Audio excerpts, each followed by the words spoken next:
Welcome to the old Bertie Sullivan YouTube channel.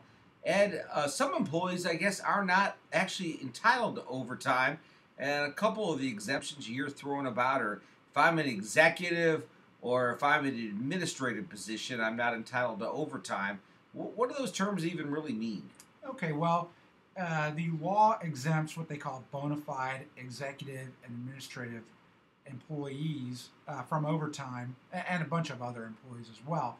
But the common ones are executive and administrative, provided that the company can show three things. One, that each employee received a salary. Two, that that salary was just a little under $2,000 a month. And three, that they meet the duties of a bona fide executive or administrative employee.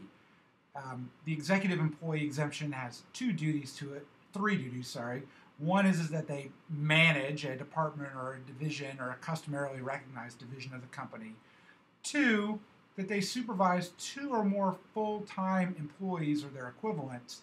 And three, that the employee have the authority to, in a primary duty, to hire or fire employees or have what they call a significant weight in the hiring or firing of employees. That's usually the one where the employers have to make sure that the employee, in fact, does have this authority in order to avail themselves of the exemption.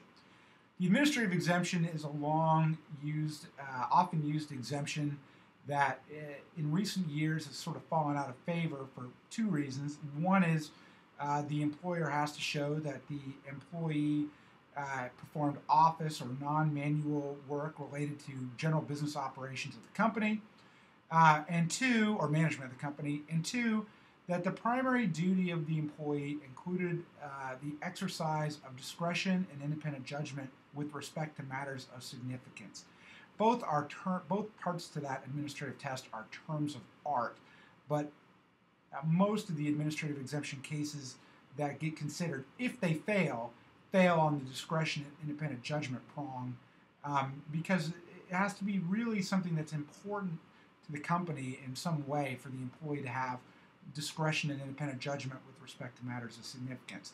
And in any event, these exemptions are often argued, are subject to many debate terms between lawyers, and it's good that you have a lawyer look at your exemptions and determine whether or not you have classified your employees correctly.